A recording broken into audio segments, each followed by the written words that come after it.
Hi again, welcome back. This is our fourth read aloud of the week. It's Thursday. Looking forward to doing something different with you.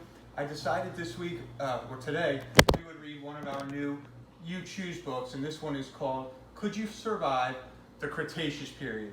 And a couple of my girls are going to help us make the decisions as we move through. And remember, I love these because they let you think about your decisions in the book. They put you right in the middle of the action. So here we go. Could you survive the Cretaceous period? You are taking a test on the Cretaceous period in science class. The room is silent, except for the scratching of pencils. Ms. Turry is in the back of the room working on her prehistoric terrarium display.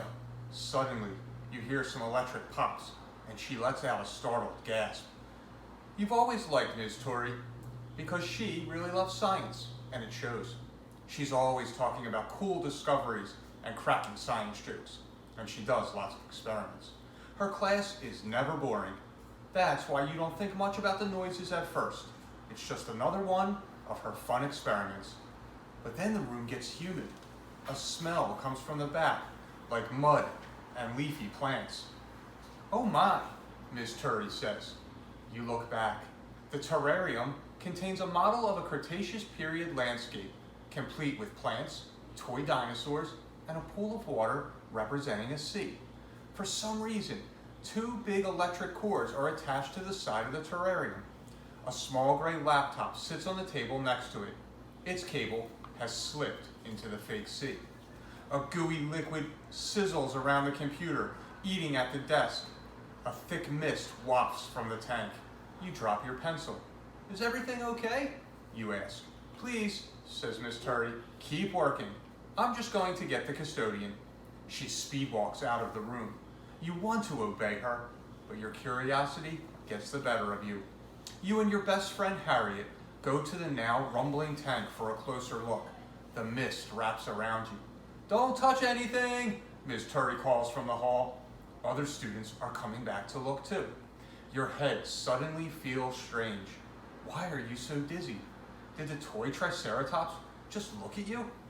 You reach inside the tank to pick it up, and the world spins. You fall back, and when you open your eyes, you're lying on the ground, the muddy ground. The desks are gone, the tank is gone, even the walls are gone. Overhead, a pteranodon soars under the sun, dragging its great shadow over you. You don't understand, but one thing is obvious. You have just been transported to the Cretaceous period. So we have three choices we're going to get to make. We could either explore the jungle of the Cretaceous period, we could wander through a flowery field, or we could experience the coastline of the sea, all in the Cretaceous period. What do we want to do? The coastline. Want to do the coastline? Okay. The coastline's first. So we will turn and we will visit the coastline. You stand up in the mud and take a step forward, but there is nowhere for your foot to land. You fall off a cliff and splash into frigid water. The mist thickens around you. You shiver. Hello, you call. Over here, someone says. Louis, is that you? It's me, he says. You swim toward the voice. Finally, you find him. His lips are trembling and turning blue. It sure is cold. We have to get out of this water, you say. I fell off a cliff around here somewhere. Let's swim this way, Louis says. You follow him through the mist, which is quickly turning into rain. A strip of land appears out of the gloom, and you crawl up onto the beach. You're both lying in the mud, catching your breath. You okay? You ask. I'm okay. You? Says Louis. I'm good. You get up and walk up the beach toward a rocky outcropping you can barely see through the mist. You find a place to hide under the rocks until the rain stops. And when it does, the sun comes out and the temperature spikes. You start sweating. You step out of the rocks into the blazing sun. Your clothes dry out quickly. You're now so hot, you almost wish they stayed wet. You look around. You're on a small rocky island. About 50 yards across the lagoon is a larger landmass where you can see fruit trees. You peer into the water and see a school of giant rays, even bigger than manta rays, swimming past. Okay, so our choices now. we can either explore the island we're on, or we can swim to the larger island where you see fruit trees, but it means you have to go through the ocean. The big one, the big island. And go to the big island? The small island. All right, you get to pick the last one. So she gets this one. Okay, so, all right, now we're switching to exploring. And this is why these books are fun. You can read them back and forth a couple different times. Let's not get back in that water, you say, pointing to the giant rays. I just feel safer here. I agree, says Lewis. You scout the island, looking for fresh water and shelter.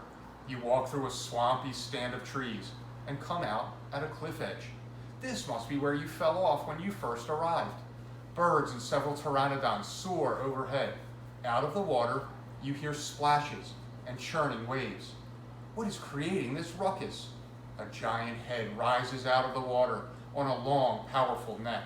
A sauropod wades through the water and begins chomping on some trees nearby. The sauropod has a beard-like frill on its throat. You recognize it as an Alamosaurus. Compared to it, you feel like an ant. Lewis gasps, and the massive creature startles. It looks at you for a second, then lifts its tail out of the water. It's like a massive oak trunk, except it flexes like a whip. The tail thrashes into the water, and a giant wave pounds up onto the island and knocks you down. You get up, and the tail swings again. This time it's coming right at you. Lewis jumps into the water. You're not sure if that's a good idea, but then neither is staying here. Okay, so that brings us to the next choice, and here is our Alamosaurus swinging its giant tail. You could join Lewis by jumping back in the water, or we could run to hide behind some trees for protection. Swim in the water. Okay, so we're going to join Lewis in the water. It's best to stick together. Even if this is crazy, you jump off the cliff and plunge back into the cold water. You stay under and swim in the opposite direction of the Alamosaurus. Even underwater, you hear its giant tail hitting the island. When you finally surface, you look up. The place where you were standing is rubble. Lewis, you call out. Lewis, where are you? Finally, you see Lewis swimming toward the mainland.